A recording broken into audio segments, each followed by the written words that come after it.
آلو لے کے بیٹھے ہو، لوگ کہتے ہیں یہ حدیث ہی فراڈ نے بخاری مسلم کی، کس طرح ہو سکتا ہے کہ دجال جو ہے وہ کسی کو قتل کر کے زندہ کر لے اور یہ کر دے.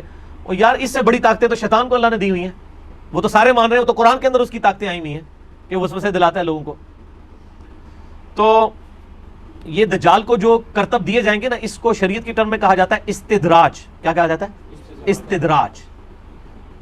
اگر یہ کسی نبی سے ظاہر ہو تو اس کے لیے ہم آیتن کا لفظ عربی میں آیہ بولتے ہیں، یا اردو میں ہم معجزہ کا لفظ. عربی میں معجزہ کا لفظ ہے لیکن حدیث کی کتابوں میں یہ ایز اے ٹرم نہیں یوز ہوا، یہ محدثین کی اصطلاح ہے. معجزہ عقل کو عاجز کر دینے والی شے. اور کسی اللہ کے نیک بندے سے یہ چیز سرزد ہو اسے کہتے ہیں کرامت، اور اللہ کے دشمن سے سرزد ہو تو اسے کہتے ہیں استدراج. استدراج، کرامات اور معجزات. اور ایک اور چیز ہے الوژن، آنکھوں کا دھوکہ. یہ چوتھی ٹرم ہے. ان چاروں کے اوپر میں نے 4 لیکچر اکٹھے دیے ہیں، 7 گھنٹے کی گفتگو. مسئلہ نمبر 131 ABCD، وہ آپ دیکھیں، اللہ کے فضل سے اپنے حوالے سے وہ ایک یونیک کوشش ہے، تو آپ کو یہ سارے معاملات کلیئر ہو جائیں گے. اور یہ ساری جو شعبدہ بازی ہے نا، یہ صرف ادھر نہیں ہے. کل مجھے ایک بھائی جمعے کی نماز کے بعد ملے، پرسوں، تو مجھے کہہ رہے تھے کہ وہ میری بچی کے اوپر کوئی جنات کے اثرات ہیں، اور اس طریقے سے وہ فلاں بزرگ کے پاس گئے تو وہ انہوں نے علاج کیا تو ٹھیک ہو گیا. اب میری وائف کے ساتھ ہے، میں ان کو لے جاؤں. اور میں نے کہا میرے بھائی وہ علاج کروانے کے لیے آپ جہاں بھی لے جائیں علاج تو ہو جانا ہے. اس کی وجہ یہ ہے، اس کے لیے مسلمان ہونا بھی کوئی شرط نہیں ہے. آج کل ڈسکوری چینل کے اوپر ایک پروگرام ہنٹنگ کے نام سے چل رہا ہے، آپ میں سے کسی نے دیکھا ہے وہ پروگرام؟ جس میں گوروں کے اوپر جو جادو ہوئے ہوتے ہیں اور آسیب کے سائے ہوتے ہیں، ان کے گھروں کے اندر عجیب و غریب خون کے چھینٹے پڑتے ہیں، قمیضیں کٹ جاتی ہیں، بچوں کے اوپر زخم آ جاتے ہیں، سوتے میں اٹھا کے وہ چرپائی الٹ دیتی ہیں چیزیں. اب اس کو بھی سائنس مانتی ہے کہ یہ لادہ سے ایک پیرلل میں ایک نظام ہے پورا جنات کا، شیاطین کا. اس کے لیے باقاعدہ امریکہ اور یورپ میں آفیسز بنے ہوئے ہیں. اور ڈسکوری چینل تو سائنٹیفک چینل ہے نا، اس کے اوپر کئی مہینوں سے یہ پروگرام چل رہے ہیں اردو ڈبنگ کے ساتھ. اب رات کے وقت وہ پہلے وہ 11 سے 11:30 سے 12:30 پروگرام لگتا تھا، آج کل شاید وہ رات کو 1:30 سے 2:30 بجے تک لگتا ہے، یعنی پاکستانی ٹائم کے مطابق. اس میں آپ دیکھیں باقاعدہ آفیسز بنے ہوئے ہیں جن کے گھر میں یہ معاملات ہوتے ہیں. باقاعدہ پھر وہ کیمرے لگاتے ہیں، ان چیزوں کو آبزرو کرتے ہیں. آپ تو زبانی کلامی بات کر رہے ہیں نا، وہ تو سائنٹیفکلی اس کو ہینڈل کرتے ہیں. پھر وہ ان دفتروں میں فون کرتے ہیں، باقاعدہ پادری ہائر کرتے ہیں بڑے پیسوں کے اوپر. جس طرح یہاں پہ آپ نے اگر کوئی آپ کا ایشو بن جاتا ہے کوئی بجلی کے حوالے سے، آپ الیکٹریشین ہائر کرتے ہیں، اس طریقے سے وہ پادری ہائر کرتے ہیں، وہ جو آ کے ان کے وہاں پہ وہ سارا اپنا وہ دم وغیرہ جو کرتے ہیں، اپنے جو بھی کلمات انہوں نے پڑھنے ہوتے ہیں، اور شیاطین کو پھر وہ بھگاتے ہیں. اور باقاعدہ لوگوں کو شفا ہوتی ہے ایشور کے نام کے اوپر، اللہ کے نام کے اوپر، گاڈ کے نام کے اوپر.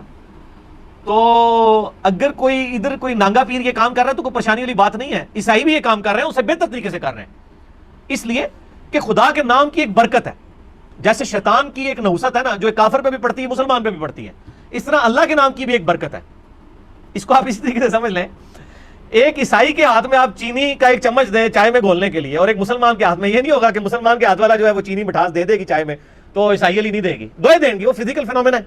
اس طرح اللہ نے ایک روحانی فینومینا بھی رکھا ہے کہ گاڈ کے نام پہ، اللہ کے نام کے اوپر جو بندہ بھی کلام پڑھتا ہے اس کے کلام کا اثر ہوتا ہے. اور وہ یقین کریں پادری پڑھتے ہیں کہ خدا کے نام پر ہم شیاطین کو یہ حکم دیتے ہیں کہ یہاں سے نکل جائے، وہ نکل بھی جاتے ہیں. تو جاؤ پھر اللہ کے بندوں بیعت کر لو عیسائیوں دی جا کے.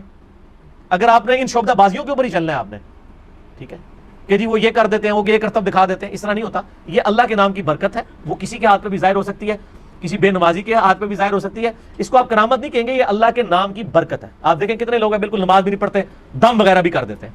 اور ایسے دم جن میں کوئی شرکی الفاظ نہ ہو، یہ تو نبی علیہ السلام نے اجازت دی ہے. صحیح مسلم میں حدیث ہے کہ اپنے زمانے جاہلیت کے دم مجھ پر پیش کرو، اگر اس میں شرکی الفاظ نہیں تو ان دموں کو ویسے ہی کرتے رہو. اور نبی علیہ السلام نے ہمیں جن شیاطین کے اگینسٹ بخاری مسلم میں، ابو داؤد میں، مسند احمد میں جو وظائف موجود ہیں، مسئلہ نمبر 109 ہے میرا، جنات تعویذات کے اوپر موٹے موٹے وظائف ہیں. آیت الکرسی رات کو سونے سے پہلے ایک دفعہ، صحیح بخاری میں 2311 نمبر حدیث ہے. صبح تک ایک فرشتہ حفاظت کے لیے مامور ہو جاتا ہے. جو صبح ایک دفعہ آیت الکرسی پڑھ لے شام تک اللہ کی حفاظت میں، جو شام کو پڑھ لے صبح تک اللہ کی حفاظت میں. لا الہ الا اللہ وحدہ لا شریک لہ، ابو داؤد میں حدیث ہے، لہ الملک و لہ الحمد وہو علی کل شیء قدیر. ہمارے صبح شام کے اذکار میں بھی یہ موجود ہے، گرین کارڈ میں، بلو کارڈ میں بھی. تو وہ اللہ تعالیٰ کی طرف سے ایک قلعے میں آ جاتا ہے. ترمذی میں، ابو داؤد میں حدیث ہے، بسم اللہ الذی لا یضر، والی دعا پڑھ لیں 3 دفعہ صبح اور شام. صبح پڑھ لیں گے شام تک حفاظت میں، شام کو پڑھ لیں صبح تک حفاظت میں. اعوذ بکلمات اللہ التامات من شر ما خلق، صحیح مسلم میں وظیفہ آیا ہے. اسی طریقے سے سورۃ البقرہ کی آخری 2 آیات بخاری مسلم میں ہے کہ کفایت کر جائیں گی. صحیح مسلم میں ہے کہ سورہ بقرہ کی تلاوت جس گھر میں وہ شیاطین نہیں آتے، جنات نہیں آتے. اس کے علاوہ آخری 3 سورتیں بخاری اور مسلم میں المعوذات ہیں. یہ 3 پناہ دینے والی صورتیں. تو یہ ہمارا الگ سے بھی یعنی میں نے 5 وظائف کے اوپر نے لگا سے ایک آسان وظیفے جو ہیں آیت الکرسی, آخری 3 صورتیں, لا الہ الا اللہ وحدہ لا شریک لہ اور بسم اللہ الذی لا یضر اور اعوذ بکلمات اللہ, یہ والا وظیفہ. یہ آپ مطلب ان میں سے کوئی بھی آپ وظیفے ان پہ عمل کریں تو انشاءاللہ یہ آسانی ہو جائے گی. تو یہ باقی استدراج الوہین کے اوپر 131 ABCD دیکھ لیں. قرآن کی آیات اور صورتوں کو مخصوص تعداد میں اس نیت سے پڑھنا کہ میرا یہ کام ہو جائے, تو کیا یہ بدعت ہے؟ کوئی بدعت نہیں ہے اگر آپ انڈیویجول کر رہے ہیں. اگر آپ پورا محلہ اکٹھا کروا کے یہ کروا رہے ہیں پھر تو اجتماعی عبادت تو بدعت ہو جائے گی. انڈیویجولی تو آپ کریں, جتنی مرضی عبادتیں کریں, اس میں کوئی حرج نہیں ہے. کوئی شرکی الفاظ نہیں ہونے چاہیے. اگر آپ صورتیں پڑھنا چاہتے ہیں جتنی مرضی پڑھیں, اس کے اندر کوئی نہیں. صحیح مسلم میں حدیث ہے کہ زمانہ جاہلیت کے دم مجھ پہ پیش کرو, اگر ان میں شرکی الفاظ نہیں تو اسی طریقے سے کرتے رہو. اور اس طریقے سے مسلم شریف میں ایک اور حدیث ہے, تم میں سے اگر کوئی اپنے بھائی کو نفع پہنچا سکتا ہے دم کے ذریعے تو اسے ضرور پہنچائے. ٹھیک ہے نا جی. تو کسی نے اگر تجربے سے کوئی چیز حاصل کی ہے کہ میں یہ دعا مانگتا ہوں تو یہ کام ہو جاتا ہے اس طریقے سے, اور وہ دعا ٹھیک ہے, تو وہ آپ کر سکتے ہیں, کوئی حرج نہیں. سنت دعائیں جو ہے لے کے چلیں, ربنا آتنا فی الدنیا حسنہ وفی الآخرۃ حسنہ وقنا عذاب النار, پرفیکٹ دعا ہے.